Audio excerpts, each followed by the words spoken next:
بسم اللہ الرحمن الرحیم فصل فیما یترک بہ حقائق الالفاظ۔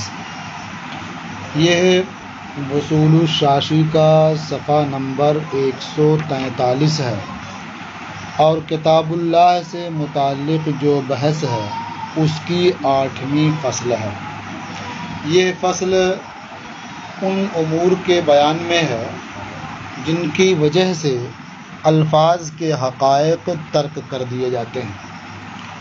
اب جس کی وجہ سے لفظ کی حقیقت متروک ہوتی ہے اس کی 5 قسمیں ہیں۔ ان میں پہلی قسم ہے دلالت العرف، یعنی عرف کی دلالت کی وجہ سے لفظ کی حقیقت متروک ہوتی ہے۔ اب عرف اور عادت کی دلالت کی بنیاد پر لفظ کی حقیقت متروک کیوں ہوتی ہے؟ اس کی وجہ یہ ہے کہ الفاظ سے احکام کا ثبوت اس وجہ سے ہوتا ہے کہ لفظ متکلم کے معنی مراد پر دلالت کرتا ہے، تو لفظ کے معنی مراد پر دلالت کرنے کی وجہ سے لفظ سے حکم کا ثبوت ہوتا ہے۔ تو جب لفظ کا معنی لوگوں کے درمیان متعارف اور مشہور ہو تو اس معنی کا متعارف ہونا اس بات کی دلیل ہے کہ وہی معنی متعارف متکلم کی مراد ہے، لہذا اسی معنی متعارف پر حکم کا ترتب بھی ہوگا۔ تو اب لفظ بولا جائے گا تو عرف کی دلالت کی وجہ سے جو اس کا معنی متعارف ہے وہی مراد لیا جائے گا اور اسی پر حکم کی بنیاد رکھی جائے گی۔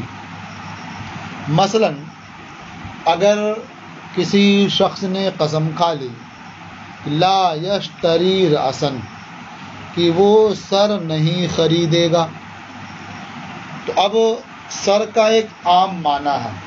کسی بھی چیز کا سر ہو، انسان کا سر ہو،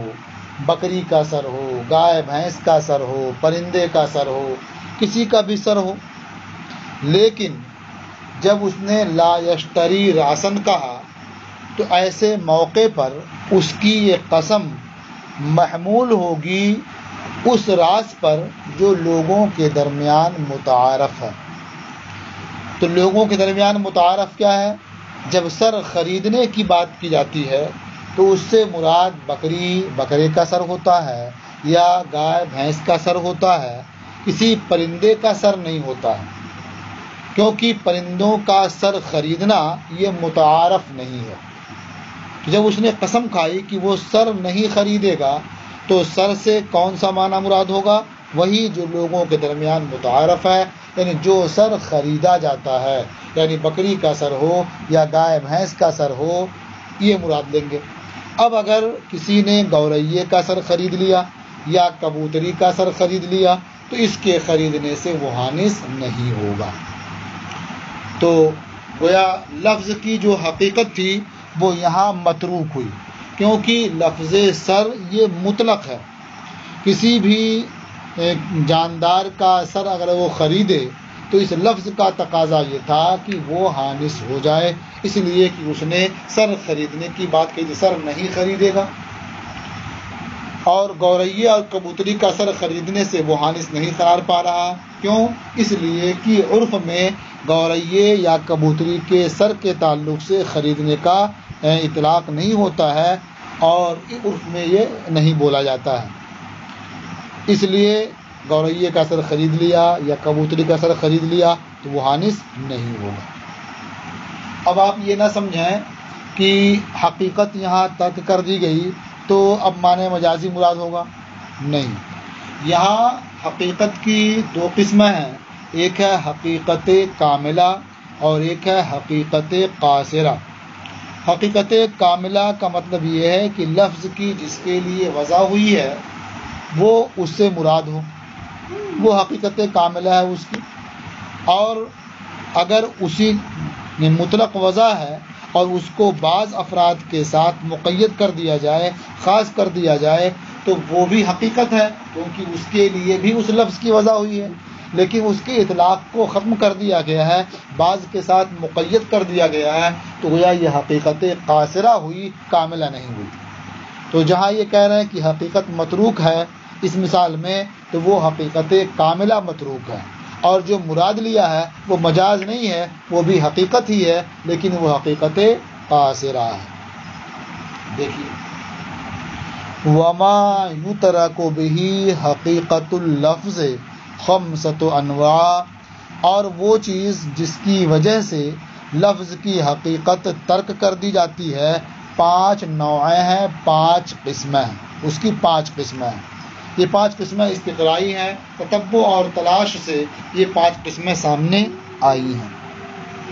احدها دلالت العرف، ان 5 قسموں میں ایک قسم ہے دلالت العرف، یعنی عرف اور عادت کی دلالت۔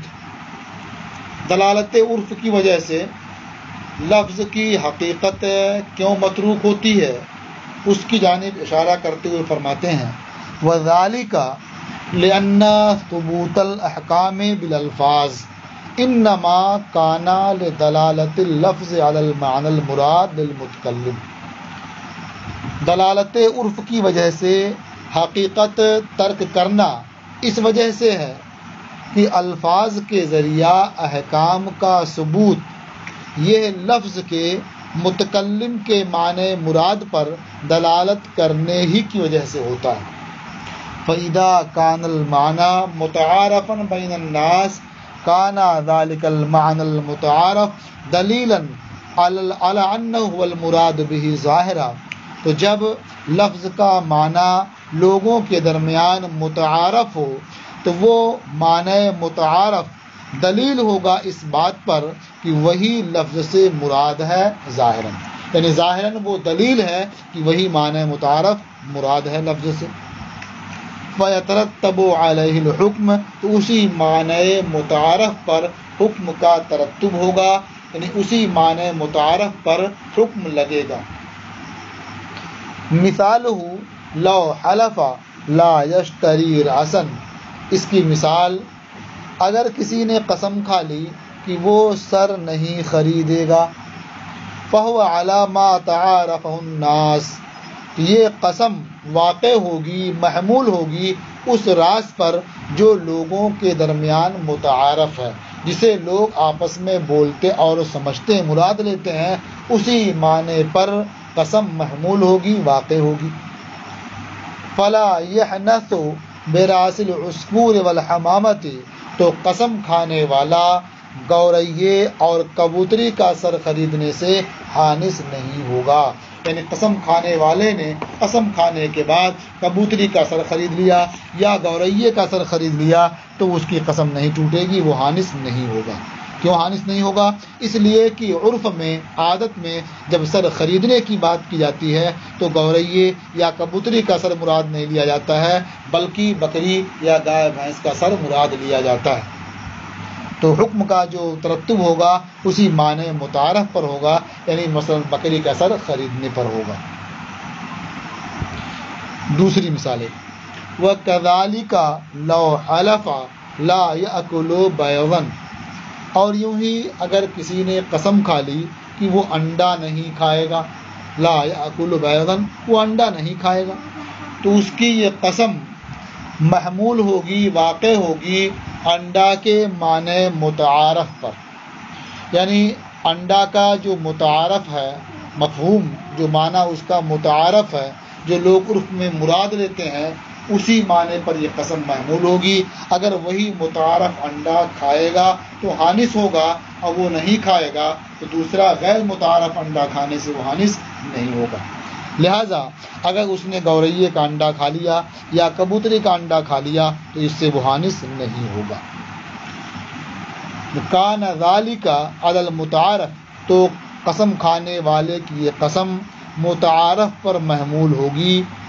فلا یحنث بتناول بیض العصفور والحمامہ، تو قسم کھانے والا گورئیے کا انڈا کھانے سے اور کبوتری یا اس جیسے کسی اور پرندے کا انڈا کھانے سے حانث نہیں ہوگا۔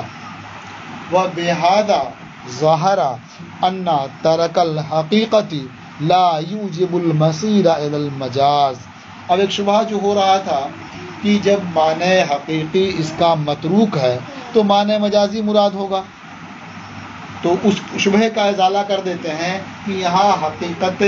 کے ترک ہونے سے یہ معنی مجازی کا مراد ہونا لازم نہیں آتا ہے، بلکہ حقیقت کی دو قسمیں ہیں، ایک حقیقت کاملہ ہے، ایک حقیقت قاصرہ ہے۔ تو حقیقت کاملہ اگر متروک ہو تو اس سے یہ لازم نہیں آتا ہے کہ حقیقت قاصرہ بھی متروک ہو۔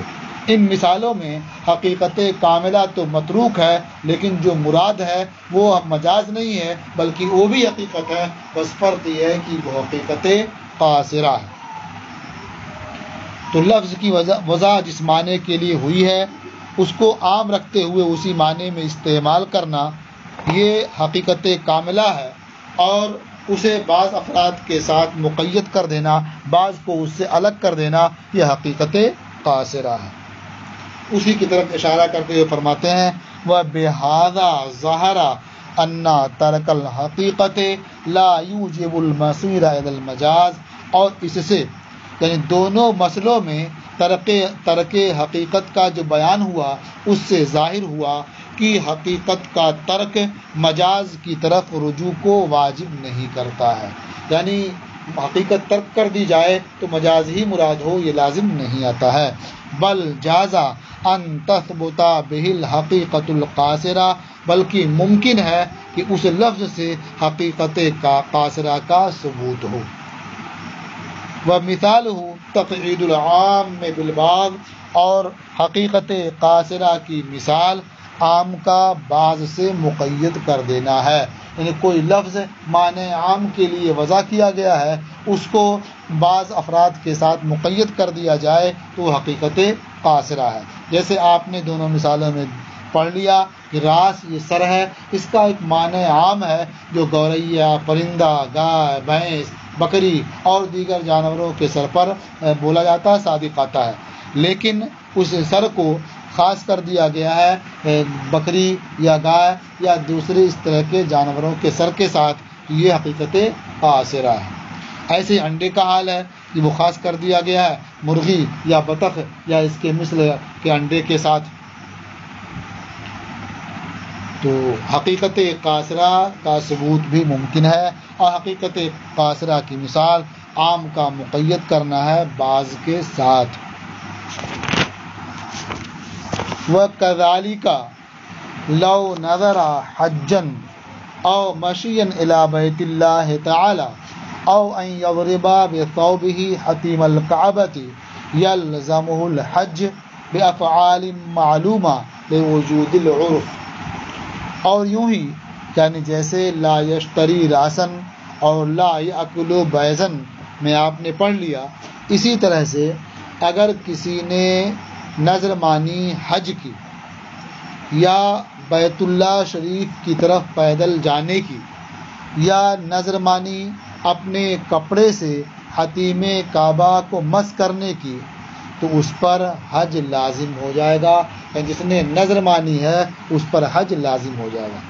تو حج کا ایک معنی تو ہوتا غلبہ جو مطلقاً ہے، لیکن اور اس کا معنی ہوتا قصد کرنا بھی، تو عرف شرعی میں یہ حقیقت کاملہ ہے یا قاصرہ ہے لغت کے اعتبار سے قصد مخصوص میں، یعنی حج کا معنی مطلقاً قصد کرنا ہوا، یہ حقیقت کاملہ ہے، اور خاص قصد یہ حقیقت قاصرہ ہے۔ تو نظر مانی حج کی، تو حج کی حقیقت کیا ہے لغت کے اعتبار سے کہ مطلقاً قصد کرنا، لیکن یہاں خاص قصد کرنا مراد ہوگا، کیونکہ عرف میں جب حج بولا جاتا ہے تو مطلقاً قصد مراد نہیں ہوتا ہے بلکہ افعال مخصوصہ کا قصد مراد ہوتا ہے۔ اسی طرح سے بیت اللہ شریف کی طرف جانا، اس سے لوگ حج کرنا ہی مراد لیتے ہیں، یا حتیم کعبہ سے اپنے کپڑوں کو مس کرنا، حتیم کعبہ یہ کعبہ سے باہر میزاب رحمت کے نیچے جو جگہ ہے جس کا احاطہ کر دیا گیا ہے وہ حتیم کعبہ ہے، تو اس سے اپنے کپڑے کو مس کرنے کی نظر مانی، تو ان سب صورتوں میں حج لازم ہو جائے گا۔ یعنی جو حج کے افعال معلومہ ہیں، احرام، طواف، وقوف، یہ سب اس پر لازم ہو جائیں گے، کیونکہ ان کلمات کو بول کر کے یہی معنی مراد ہوتا ہے، یہی عرف ہے۔ وَكَذَلِكَ لَوْ نَذَرَ حَجًّا، اور یوں ہی اگر حج کی نظر مانی، او مشین الی بیت اللہ تعالی، یا بیت اللہ تعالی کی طرف جانے کی، پیدل چلنے کی نظر مانی، او ان یضرب بثوبہ حتیم الکعبہ، یا اس بات کی نظر مانی کہ وہ اپنے کپڑے سے حتیم کعبہ کو مس کرے گا، یلزمہ الحج، تو نظر ماننے والے پر حج لازم ہو جائے گا افعال مخصوصہ کے ساتھ، یعنی احرام، طواف، وقوف وغیرہ کے ساتھ حج لازم ہوگا، لوجود العرف، عرف پائے جانے کی وجہ سے، یعنی ان کلمات کو بولنے سے یہی معنی، یعنی افعال معلومہ کی ادائیگی کے لیے خاص سفر کرنا، یہی معنی مراد ہوتا ہے، لہٰذا اس کے ذمہ حج کرنا لازم ہو جائے گا۔ یہ ایک قسم تھی جس کی بنیاد پر لفظ کی حقیقت متروک ہو جاتی ہے، اسے کہتے ہیں دلالت عرف۔ اب دوسری قسم انشاءاللہ کل پڑھیں گے۔